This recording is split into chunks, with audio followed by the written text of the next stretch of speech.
Hello, it's Nick Ayton again.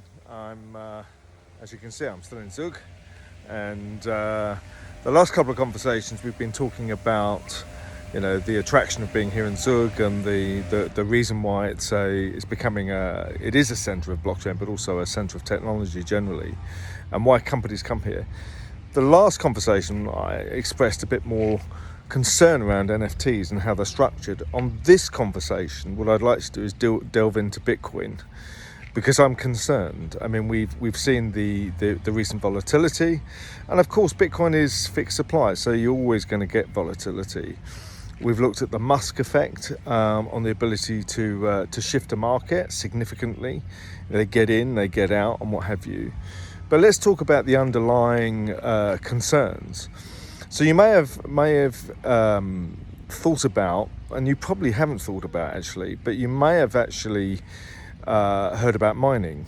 And mining is really, in the original Satoshi papers, in the original proof of work, in the original concept of a peer-to-peer cash system, monetary system that doesn't have a center, you may have forgotten what that's all about. And that really is about the decentralization effect, the fairness, the inability for certain bad actors or parties to skew the network and make decisions that benefit them rather than for the greater good.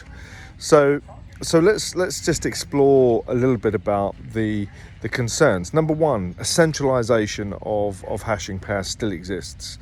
We have a large amount of concentration of hashing power in China, and some of those big mining pools are also linked to the hardware manufacturer. There's some hardware manufacturing of ASICs and GPUs and what have you. So that's a concern. And concentration gives you the ability to have an effect, maybe a 51% attack on the network. The second problem, of course, is that the whole Satoshi thing was about fairness, giving miners an equal opportunity to compete, and therefore they've made the investment in the equipment, and therefore they can get the reward.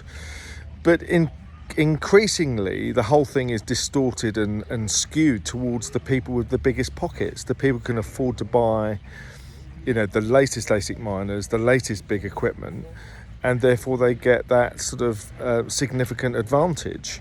So there is a concentration of hashing, there is a concentration of money, there's a concentration of leverage, where those with the most resources can get there first. They can win, they can match the ounce, and they can actually gain that reward. And in a sense, that's not what the original Satoshi model was about. It was about fairness and giving everyone an equal opportunity to be able to write that transaction to a blockchain. So just some thoughts. Bitcoin is a fantastic mechanism, but it's been distorted. It's not operating in the original vision of Satoshi. Just be careful. Just be aware. Talk soon.